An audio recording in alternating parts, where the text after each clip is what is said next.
Hello and welcome to the Film Pulse podcast. This is episode number 392. My name's Adam Patterson. With me today we got Kevin Rakestraw. Hey, Kevin. Hey, how's it going? We're getting pretty close to 400 here. I know. It's exciting. 400 episodes. Getting there. Wow. This week on the show, we will be going over our most anticipated films of 2021. But first, we'll be taking a look back at last year's list, and we'll be seeing how everything turned out. Thank you so much for joining us this week. Please remember to review us on iTunes if you get a moment. I feel like there's like several caveats or things that we need to sort of go over before jumping into this list. First, obviously, 2020 was a crazy year, and I think 2021 is going to also be a crazy year. Mm-hmm. Even if they start to get COVID under control and people start getting vaccinated and everything starts to return to some sort of normalcy in that regard, I think that the film industry itself is still going to be very disrupted this year. Mm-hmm. As such, when we go over this list, there are a lot of things, like this is a much smaller list than other years, I believe. And I think that I should also point out that for my list at least, it's mostly US films, just because I'm not sure what's on the horizon for any like Japanese films, any films over in the UK, international films. I'm not really sure what is happening with those. No. And I mean, we talked about this before doing the podcast, is, you know, every year that we do this, you know, you sift through pages upon pages of movies being released, you know, looking for things.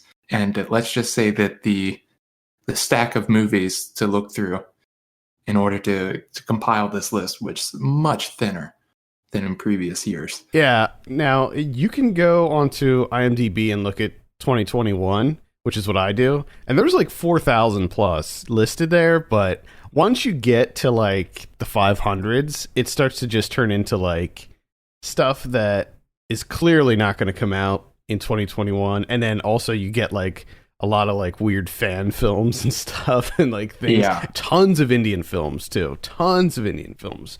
Bollywood just dominates those lists. And I mean, I don't even know what the state of Bollywood is at this point. Like if those movies are going to see the light of day because of the pandemic, but let's go over what we predicted, or what our most anticipated movies were from last year. And I think that that's going to probably knock some of the ones on our 2021 list right off the bat, because I think a lot of these are going to be carryovers from last year. There's definitely a handful of carryovers. I actually pulled up my list and, you know, kind of combed over it, and I was actually pretty surprised that a decent portion of my most anticipated from 2020, I actually did get to see. Yeah, I was kind of surprised too. I thought that the bulk of the list was going to be movies that didn't come out. Which is funny because in previous years, that was something that we always discussed, is a huge portion of our lists, you know, we wouldn't get to see, like they didn't come out. And here, this is the year that I was like, well, surely, you know, more than 50% of these movies I did not get to see. But turns out, no, this might actually been one of the best years. Yeah, almost all of them, actually, which was kind of a surprise. So starting off the list, I had Wendy, which is the new Ben Zeitlin one. That did come out. I did see it, and it was a disappointment. I didn't really enjoy that movie whatsoever. So that was a huge disappointment. It had a really good score to it. Ben Zeitlin did the score in that, just like he did with Beasts of the Southern Wild, and it had some really good visuals, but the story in that, if you're not familiar, it's sort of a spin on Peter Pan. It just really wasn't there for me. We had Last Night in Soho, which is the new Edgar Wright. That's going to be a carryover to next year. That did not come out. Still excited for that. I have myself down on this list. I guess you weren't. You're done with Edgar Wright. You hate the guy now or something? Oh, no, I don't hate him. That movie just didn't seem that. You know, honestly, yeah, honestly, looking at this synopsis. I think it's sort of a horror movie. I don't really know too much about it. I don't know how much of it is being sort of kept under wraps. At the onset, it didn't particularly excite me, but just the Edgar Wright name alone, I was just like, yeah, I'm into that. A young girl passionate about fashion design is mysteriously able to enter the 1960s where she encounters her idol, a dazzling wannabe singer. But 1960s London is not what it seems, and time seems to fall apart with shady consequences. Oh boy. Yeah, I think that's cool. We both had Synchronic on our list, the Benson and Moorhead. Which did that came out? It did come out. Yep, I saw it. It's good. I didn't love it like every other Benson and Moorhead film, but I think that it was unique, and it definitely had their sort of trademark style. It's worth a look for sure. It didn't quite make my top movies list, but certainly up there. The French Dispatch, which that didn't. I'm not even sure that's going to come out in 2021. I don't know if that got a new release date. I looked it up, and it doesn't seem to have one. So I'm hoping. I mean, it's done. So if you're not familiar, that's the new Wes Anderson.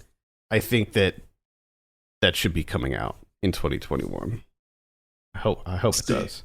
We both had Tenet on our list, the new Christopher Nolan. I did see this. This did come out. This was a little bit of a contentious release because they forced it into theaters when they shouldn't have, and I think that was completely inappropriate. And I understand where Christopher Nolan's coming from, and he wants to save theaters and all of that, and I do too, but not at the expense of the public safety of people. Did you see Tenet yet? No, not. I for some reason, and I think that this speaks more largely to the well-documented case of me kind of like not being into movies, like not having it in 2020, and for whatever reason, like the option of seeing Tenet, I'm just like, I don't have it in me. I just don't have it. It's good. It's quite good. I would definitely recommend seeing it. It's a bit of a mind fuck. You gotta try to wrap your head around what the hell's going on in it. Lots of time. I mean, the cool thing is like the time manipulation that you see in it. The action scenes that use the time manipulation, I mean, that makes it worth a look in and of itself. Where they reverse time and stuff, like objects work in reverse, and it's just really crazy. And I want to rewatch it actually, but yeah, I really enjoyed Tenet. I had The Personal History of David Copperfield on my list, which was the new Armando Iannucci one, and that did come out. I did see it, but I was not really into it, unfortunately. It didn't feel like the same kind of movie like The Death of Stalin or Veep or any of his other projects that he's worked on. I didn't find it like particularly funny. It was very lighthearted, but I don't know. It was fine. It was a little bit of a disappointment for me, I guess. Bill and Ted Face the Music was on my list. That ended up on my top 10. I loved it. Ghostbusters Afterlife. That's another one that was supposed to come out that didn't, so that'll be in 2021. We both had Defy Bloods on our list. That did come out. That was on Netflix. It's the Spike Lee one. Turned out great, I thought. I think you liked that one too, right? I liked it. I wasn't huge on it, but it's enjoyable. Yeah. We both had Candyman on our list. This is going to be another carryover, and this is like my, I think, most anticipated for 2021 at this point. I'm just my hype for Candyman has hit a fever pitch. I'm really, really excited for that. This guy can't take it anymore. I can't take it. I need the Candyman. Fucking losing it for Candyman. We both had I'm Thinking of Ending Things on our list, the Charlie Kaufman. That did not work out. No, that didn't work out, unfortunately. Neither of us were into that. A lot of people were. A lot of people liked it, and I think that's great, but for me, just wasn't quite there. I had The Invisible Man, and that turned out to be my number 2 movie of the year, so I was happy with that. It was the last movie I saw in theaters before the pandemic, too. Yeah. On the Rocks is another one that I had. This is the Sofia Coppola one. I didn't see it. It came out on Apple TV Plus, but I did not see it. So, oh wow, I should probably do that at some point. Get on that. Yeah. Come on. We both had Prisoners of a Ghostland on our list. This is another one that's near the top of my list for 2021. This is the Shien Sono directed movie with Nicolas Cage. It's going to be I believe his first English language film. Yes. And it's probably going to be insane. So really excited to see that in 2021, hopefully. I think that'll definitely come out this year. I had Promising Young Woman, which did sort of come out. It got a theatrical release on Christmas Day, and I think it's going to be hitting VOD sometime this month. Mm-hmm. I really enjoyed this one. This ended up on my top 10. We both had... Well, I had the Saw movie, which at the time was not titled. That was a temporary title. It's been since changed to Spiral. This is the Samuel L. Jackson, Chris Rock Saw reboot. Still pretty excited for that. Oh yeah, forgot that was happening. Yeah, that was supposed to come out, and that didn't. This year, hopefully. We both had Dune on our list. The Denis Villeneuve. Mm-hmm. That's going to be a carryover. I believe that one. Yeah, that's going to be one of the ones that HBO Max gets. Yeah. I had Gunpowder Milkshake. That didn't come out. That's going to be coming out this year. I wasn't like super excited about that to begin with, but I'm still like kind of interested in it. BIOS, which is going to be that sci-fi one with Tom Hanks, that never came out. That should be coming out this year. Let Them All Talk, which was a Steven Soderbergh movie. I'm not even sure what that is, actually. I want to say that did come out. Did it? I'm pretty sure it did. I'm not even sure what it is, to be honest with you. Oh, it's the one with Meryl Streep. Yes, that did come out on HBO Max just in December, actually. Adam doesn't care anymore. I forgot that Soderbergh did that. Halloween Kills. That never came out, but still excited for that. That's the sequel to the David Gordon Green directed Halloween reboot or sequel, sort of sequel. Possessor was on my list. I ended up really enjoying that. I think you liked that too, for the most part, right? I did, yeah. I mean, I had some issues with it, but for the most part, I liked it. I don't know if we both had it or not, but I have Kajillionaire on the list here, and that was I had it on mine too. So I think that I guess would be the top disappointment of last year. Yeah, that was a pretty big disappointment, unfortunately. We had Coming to America. Yes. That'll be out very soon, actually. I think next month that's coming out, and that's going to be on, is it Prime? Amazon Prime, I think. I think it's a Prime movie. Yeah, pretty sure. So that's I'm excited for that. I'm really excited for that. Godzilla vs Kong, that got pushed back. Hopefully that'll be out this year. Eternals, which is the Chloe Zhao Marvel movie. Pretty excited for that. That's where all the fusses with Kumail Nanjiani getting jacked. It's happening on Twitter right now for some reason, even though he got jacked like a year ago. And yeah. I guess people are just running out of things to talk about, dude. Nothing's happening. That's pretty much it for like the big ones that we were excited for. I think we were both somewhat excited for Wonder Woman 84, and that turned out to be a pretty big disappointment. I had New Mutants on this list just because New Mutants was the one that like took 20 years to come out, and you couldn't give up on it. It's been on your list for ages. But here's the thing, and if you go back and listen, I didn't listen to last year's show, but I said like that I was not thinking that it was going to be a very good movie. I didn't anticipate it being a very good movie, but I liked the concept, and it turned out that I don't know if they like held back on that movie or if they changed it or what, but I don't know. It didn't something happened with that movie, and it turned out to be very bad. So I had a couple on my list that actually did, turn up being in like my top whatever number you want to call it, oh, like The okay, Whistlers, First Cow, oh yeah, yeah. uh, Never, Rarely, Sometimes, Always, Deer Skin, Mandibles, the other Dupio. I guess that's a holdover. That did play some festivals. I saw it at a Yeah, festival, but yeah, it didn't get. I don't think it got a proper release.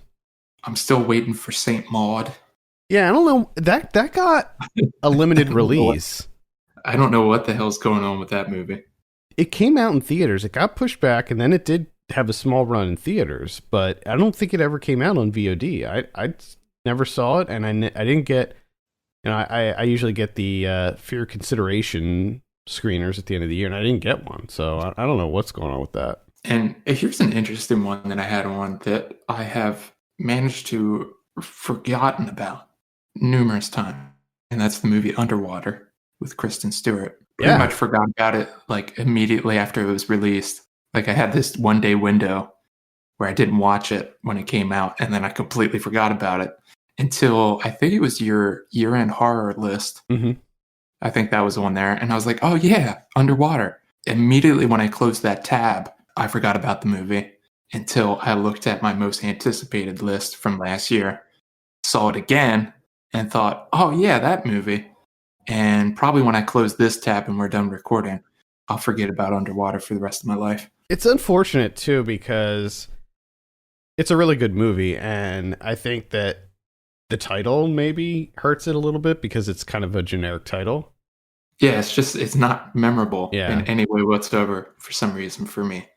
The movie is really underrated, I think. It came out in January, if I remember correctly, and I saw it in the theater, and it just kind of came and went, and not a lot of people were talking about it. I think horror fans were talking about it. I think a lot of horror fans really enjoyed it. But yeah, I mean, it was an easy pick for my top horror list. It's worth a look. I'm sure it's on VOD at this point. I just got to remember it. gotta add it to that Letterboxd watch list thing. All right, let's go over what we have coming out in 2021. I think we'll alternate. We'll do a little bit of back and forth here. I don't have any kind of order to mine really. Like clearly, there's some that I'm more excited about, but just because I don't even know if a lot of these are going to be coming out this year. Like some of them, like most of the ones I have on my list, I know are coming out. Mm-hmm. Some of them I'm like a little hazy on, but the ones that we just went over, it's pretty much you just copy and paste them on if they didn't come out last year. Like Candyman, French Dispatch are probably my top two, but one that was not on that list is Crypto Zoo. This is directed by Dash Shaw. It's it's an animated film voiced by Jason Schwartzman, Lake Bell, Michael Cera, and it's about a group of crypto zookeepers trying to capture a Baku, which is a dream-eating hybrid creature of legend. Yes. So, yeah, this is directed by the guy who did My Entire High School Sinking into the Sea. And yeah, I'm pretty excited for Crypto Zoo. That's coming out soon, apparently. Well, it's gonna be premiering at Sundance, and Sundance this year is going to be virtual. So if you want to see it, you can pick yourself up a ticket. I'm sure the tickets are going to go on sale at some point if they're not already. I guess that I've just run through some of the stuff from last year that I can just pull over to this year because who knows what's happened. The Mandibles, like I said, Saint Maud, the new Apichatpong. We have a Scythical movie, Memoria, with Tilda Swinton. Who knows if that'll come out. The Abel Ferrara's Siberia. I don't know if that ever came out or when it will. The one with Willem Dafoe. And Dee Reese's The Last Thing You Wanted, which I'm not sure when that's coming out anymore. But going into 2021, stuff that I know is playing festivals The first one of which I know is playing Slam Dance, and that's from the director of How the Sky Will Melt, Matthew Wade. He has a new one coming out called A Black Rift Begins to Yawn, which I was a big fan of How the Sky Will Melt. No one really makes movies like Matthew Wade does. And this one is based around two women working on a mysterious project that distorts their memories of time, place, and identity. And it's shot in and around rural Idaho. So, yes, please.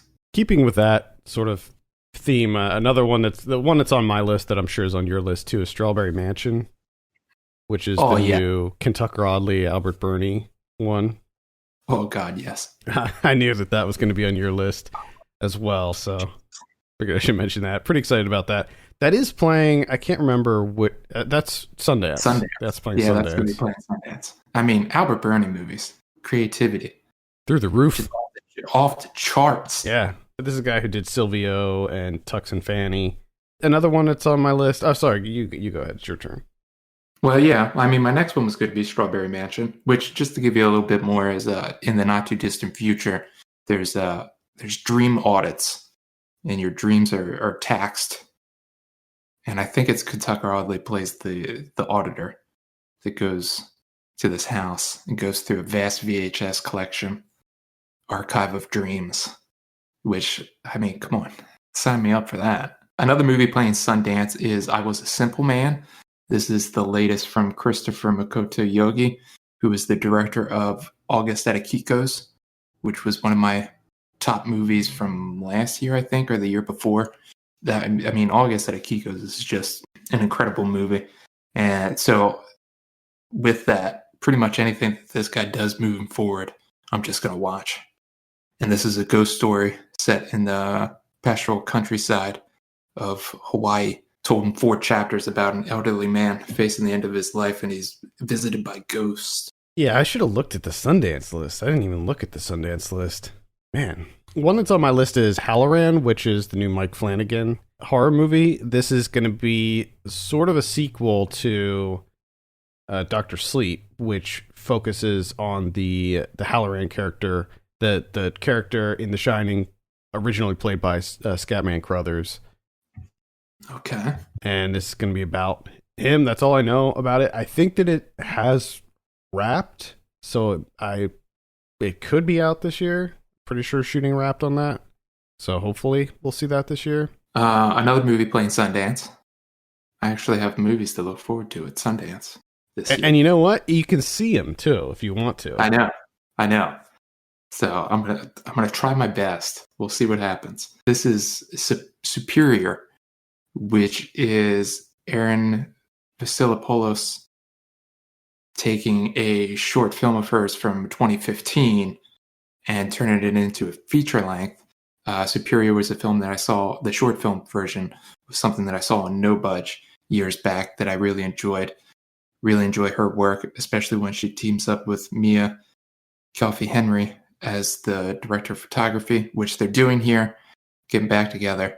So I look forward to seeing this. And this is going to be her feature-length debut. I'm pretty excited to see how this plays out. My next one is The Hand of God, which is directed by Paolo Sorrentino. Big fan of pretty much everything that he does. This is the director of Great Beauty, and he did The Young Pope. And I don't know what this is about. The plot is sort of being kept under wraps on this one. There's not a whole lot known about it, but it's assumed that it's going to be about Diego Maradona.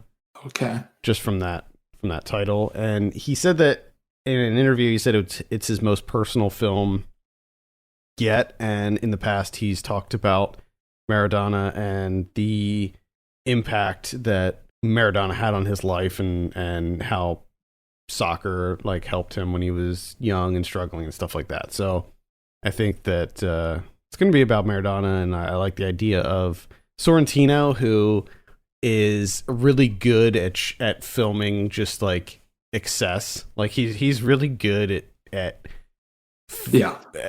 making stories about ridiculously wealthy people doing ridiculous things. So I think that this will be good. Another Sundance title, and that's Wild Indian, directed by Lyle Mitchell Corbijn Jr., who's a director I do not know about. Really, the only reason I want to see this movie is because in the past year, 2020, Blood Quantum solidified Michael Grey Eyes as like one of my top actors working today. And he's in Wild Indian, which is two men learning to confront a tragic secret, the savage murder of a schoolmate, which, again, the main thing here for me is Michael Grey Eyes. I love that guy. My next one is Nightmare Alley. This is the new Guillermo del Toro. And it's about an ambitious young carny with a talent for manipulating people with a few well-chosen words hooks up with a female psychiatrist who is even more dangerous than he is. Oh, Jesus. Got Mary Steenburgen in there, Cate Blanchett, Bradley Cooper, Toni Collette, Rooney Mara, Willem Dafoe, Ron Perlman. Oh, wow. Richard Jenkins, David Strathairn, Clifton Collins Jr., Tim Blake Nelson. List goes on and on. Jesus Christ. Hopefully that comes out. I don't know about that one. Really don't know if that one's going to be, because I know he's working on a Pinocchio movie too. See how the year plays out. Yeah, that's a shitty thing, is that this is all predicated on how things go, and the way the vaccine rollout has been looking early on. I don't feel too positive about a lot of things. Yeah, I'm not sure, but hopefully we'll see that one this year. I have a Canadian movie that I really wanted to see when we covered some titles from Fantasia Fest from last year, and this just didn't happen, and that's the movie Come True by Anthony Scott Burns. So that one's on my anticipated list for this year. Hopefully I get an opportunity to see this, because I've heard really good things. This played 2 festivals that I covered last year, and I didn't see it at either one of them. Yeah, I don't think we didn't get to. We tried. Yeah, here's the weird thing is, like, so we had press credentials for both festivals and access to most of the movies, but for whatever reason they didn't send, like, and I requested it on both festivals too, and they just like didn't respond. Like, they just straight up did not respond. Yeah. So they do not want us to see this movie. I mean, maybe they're like, oh, we know these guys aren't going to like it. Well, or maybe they're doing exactly what they want to do, and it's working, is that now I want to see it even more because they won't let me have it. Could be. Yeah, that might be. It's all an elaborate plan. Yeah, for me, it just started out as being like, hey, Come True sounds pretty interesting. Oh, I'll watch that. And now it's like, give it to me now. So it's working. I have The Card Counter on my list. This is the new Paul Schrader movie with Oscar Isaac, Willem Dafoe, Ty Sheridan, Tiffany Haddish.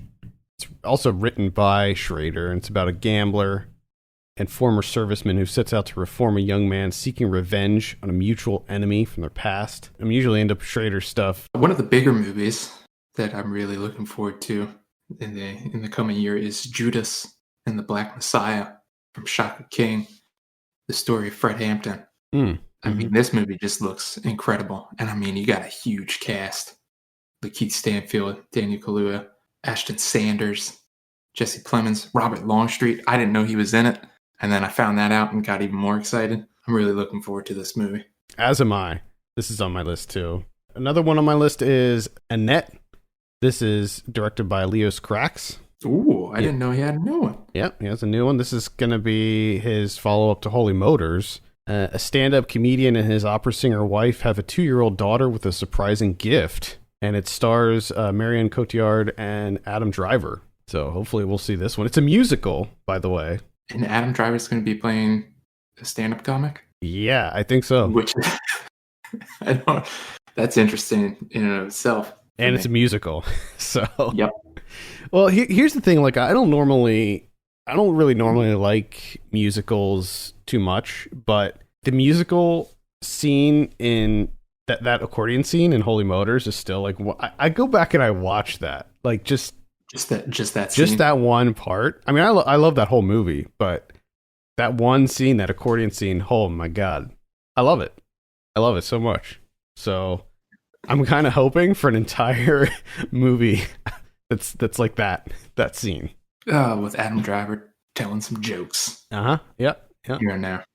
Interesting. Another feature length debut, and this played some festivals too, but I didn't get any chances to see this, and that's the movie Beginning from Dia Kolumia Begishvili, a Georgian director. She made a short film a couple years ago called Lathe that was one of my favorite movies of the year. So I'm really excited to see what she does with full length. And it's about this like little provincial town, and a Jehovah's Witness community is attacked by an extremist group. So I heard good things too, and it won some awards at a couple of festivals. So pretty excited for this. My next one is Benedetta, which is Paul Verhoeven's new one. A 17th century nun in Italy suffers from disturbing religious and erotic visions. She's assisted by a companion, and the relationship between the two women develops into a romantic love affair. Based on a book by Judith C. Brown. Features Charlotte Rampling. Really, the only reason I'm picking this is the Verhoeven factor. I don't know if it's gonna. That synopsis sounds pretty compelling, though. Yeah, we'll see. Hopefully it'll be out. Looks like it's slated to come out in May in France, so maybe it'll play some festivals over here. I'm not sure. We'll see. An indie movie that I'm looking forward to is Jonathan Davies' Topology of Sirens, which this is a woman discovers a hurdy-gurdy containing a hidden collection of microcassette tapes and embarks on a journey to figure out their origin. And this apparently has Bonnie Prince Billy's in there. He plays a character. Alex Zhang Hung Tai is in there. He was the saxophone player from the movie August at Akiko's. He's in there. So this just sounds pretty damn interesting to me. Yeah. I like anytime you find a hidden collection of things. Yeah. And you try and figure out their origin. It's just good things always happen. You throw that premise in there, you're kind of hooked right off the bat. You know, the big hurdle with that is having the payoff. You know, be worthwhile. I have Artemis on my list, which is the new Lord and Miller movie. This is about a porter and part-time smuggler in the lunar city of Artemis.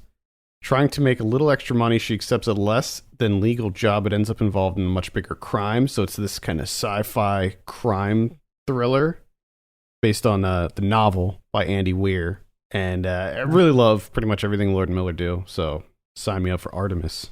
Something tells me that's not going to be out in 2021. But no, I don't think so. Oh, one other holdover from last year's list that I'm hoping happens this year, because it's an indie. And that's The Immortal Jellyfish from Dusty Bias. This is Whitmer Thomas and Robert Longstreet. This is one where Whitmer Thomas plays an off-the-grid goofball who has a fire piss problem.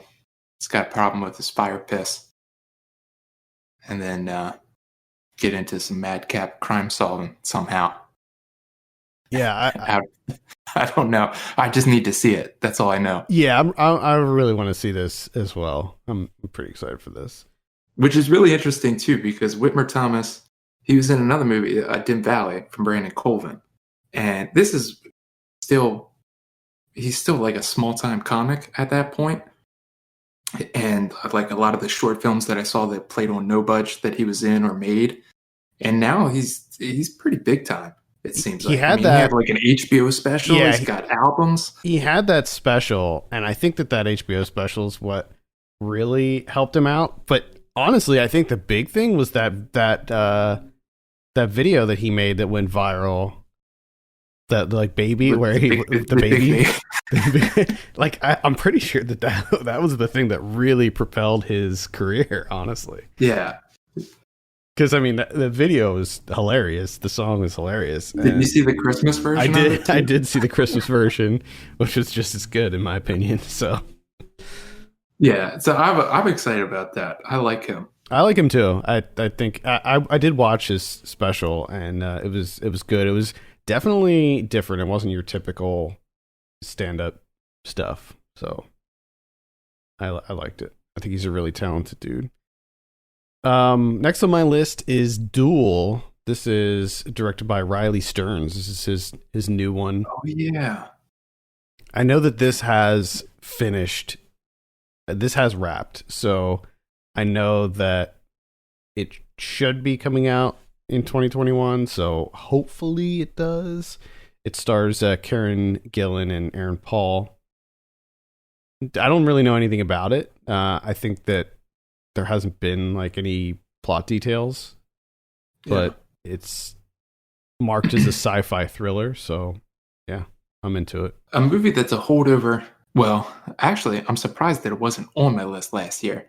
So it's not really a holdover, but it was something that I thought I would see in 2020. But then, I had this weird release thing, which we've already kind of discussed a little bit, and that's Nomadland from Chloe Zhao. Mm-hmm.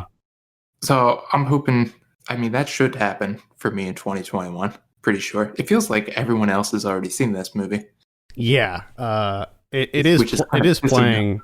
It did get a small release, and I have a screener for it, but I didn't get a chance to see it yet. That's the only other thing that I had an issue with 2020 is it was kind of hard to keep up with movies. Like in the way in which they were released and where they were released, when. I 100% agree. I, at one point, just got completely overwhelmed, especially towards the end of the year. And I was talking to Ken about this, who is a writer on Film Pulse, and he's my co-host on Say by the 90s. He was feeling the same way, where it just got so overwhelming towards the end of the year, the barrage of emails that we would get, and it got crazy. And just like figuring out like the release schedule for things, and like these movies would come out and there'd be like a virtual theatrical release that would last for like 3 days, and then it would disappear, and then it would come out in like physical theaters, and then it would do like a short run in theaters, and then it would come out on VOD like a month later. It was just really I understand that these companies are just trying to figure out how to get their movies out in the best way. So like I can completely understand it, but I'm hoping that this will result in a model, like a release model that can be sort of standardized and used by everyone and sort of works. I hope get a little more organized, because even like the film festivals were difficult too, because everyone was doing it so differently. The passes where you would have to pay. You could watch it anytime. There'd be a specific window in which you could watch it. Yeah, where it was streaming and you had to watch it at exact time. Like, it was just too much research, really, for me. Yeah, all the different platforms and stuff and methods that you had to go by, and like I remember when they started announcing that a lot of these festivals were going to be virtual, and I was like really excited about it. I'm like, oh, this is so great! I get to check out all these festivals and I don't have to travel, and this is awesome. And then it turned out to be like so overwhelming that I was just like, oh, I wish it would just go back to the other way. Like I would gladly just go to Park City and attend Sundance and go to Austin and attend South by, and I would rather do all of that than these virtual ones, even though the virtual ones are seemingly more convenient. The problem that I found is that when you attend a film festival, your everything is based around that film festival. You know what I mean? Like your life is that film festival for that period of time. But when you're doing a virtual film festival, you have your regular day-to-day life and the film festival. So it's like, oh yeah, I'm attending Fantasia Fest, but I got to mow the lawn. So it's like it becomes way more overwhelming. Yeah, exactly. Next on my list this is probably not going to come out this year, but I'm kind of hoping it does, and that's the new Paul Thomas Anderson movie. It doesn't have a title yet, which leads me to believe that it's definitely not going to come out this year, but it's set in the 70s in the San Fernando Valley, and it follows a high school student who is a successful child actor. And that's all I know. That's all I need to know, honestly. Yeah, he's one of those. Even though I haven't loved his films as much as I used to, he's still one of those guys that you don't have to tell me the synopsis. I'm watching it. Mm-hmm. I'm already signed up. That's all I have. I get a couple other ones here. Diabolic is the first one. This is a remake of Danger Diabolik, the Mario Bava film. What? Oh, are you kidding me? Tell me more, please. It's directed by Antonio and Marco Minetti, and all I know is that it is a remake of Diabolik. I'm assuming it's a remake. There's no, like, I don't have a plot synopsis or anything. It is an Italian film, so it's not like, some American version of it. It is Italian, and the only thing that I really have to go on is some stills from it, and it looks like they are sort of retaining the same visual style of the original. So I'm 100% on board with a new Diabolik. I love it, and I hope incredible. Yeah, I really, really hope that this comes out this year. A couple other ones that I will throw out there that I'm not that aren't really on my list, but just some kind of notable releases. Dragon's Lair is one of them. This one is interesting to me because back in, I think it was 2015, they did a Kickstarter for a Dragon's Lair movie that it didn't get its funding, but then they did an Indiegogo, and it like doubled what they were asking for. So there was going to be a fully 2D animated Dragon's Lair movie directed by Don Bluth and Gary Oldman. Sorry, Gary Goldman. And so I was really excited for that, but then there was like kind of nothing happening, and then Netflix picked it up. But then they decided to, I guess, not make it animated anymore, and now it's a live action Dragon's Lair movie. Okay. And see, this is what kind of bums me out, and this is why it isn't on my list. I would really love to see a hand-drawn 2D animated Don Bluth Dragon's Lair movie. Like, that sounds incredible to me. But the fact that Netflix has seemingly scrapped it, and they're now doing a live action one, and Ryan Reynolds is playing, what's the lead character's name? Dirk, I think. That really saddens me to learn about that. Yeah. One of the Warner Brothers movies that's going to be on HBO Max in their, huge release dump that's going to happen on HBO Max this year is Mortal Kombat. This is going to be a new, complete reboot of the Mortal Kombat movie series. It's not going to be related to the other movies or the live action show that was released. And I hope that they do it justice. The Mortal Kombat games are still very popular. Mortal Kombat 11, which came out, I think, last year, wildly popular, maybe the most popular Mortal Kombat game since the original one. And I hope that we see a Mortal Kombat movie that actually has some blood in it. That's just kind of what I'm hoping for. He just wants blood. It has a promising cast. I mean, it's mostly people who I'm not super familiar with, but it doesn't look like they tried to whitewash it or anything like that. And one notable cast member is Joe Taslim as Sub-Zero. And this is the guy from, the Raid movies and The Night Comes for Us. So he's going to be playing Sub-Zero, which I think is awesome.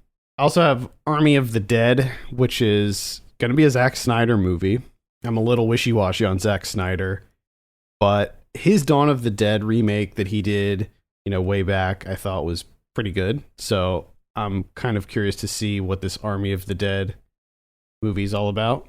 The Exorcist, which is a movie that I don't think is going to come out in 2021, but this is directed by David Gordon Green, and it's a sequel to the original Exorcist. So he's sort of doing the same thing that he did with Halloween with The Exorcist.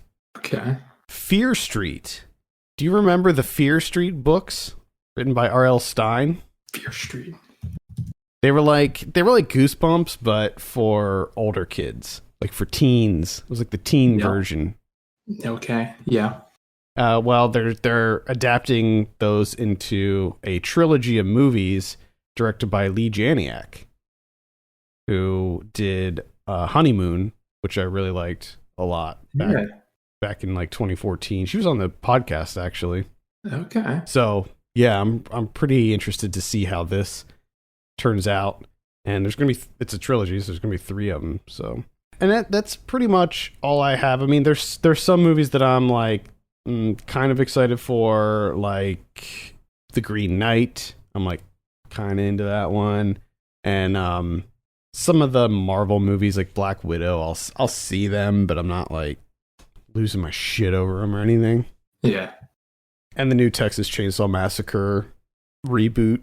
Every time they make a new Texas Chainsaw movie, I feel like I get pretty excited for it and then get burned inevitably. So like with this one, it's like I'm not really like I'm kind of tempering my expectations. I don't know if we even really need another Texas Chainsaw. Like we sure don't. Like I feel like the reboot that they did, the original reboot that they did like years and years ago, still holds up. Like I think it still works. So I'm not sure we need another one, honestly, but yeah. We'll see. That's pretty much it on my list, other than all the ones that were carryovers from last year. What do you think about 2021 overall?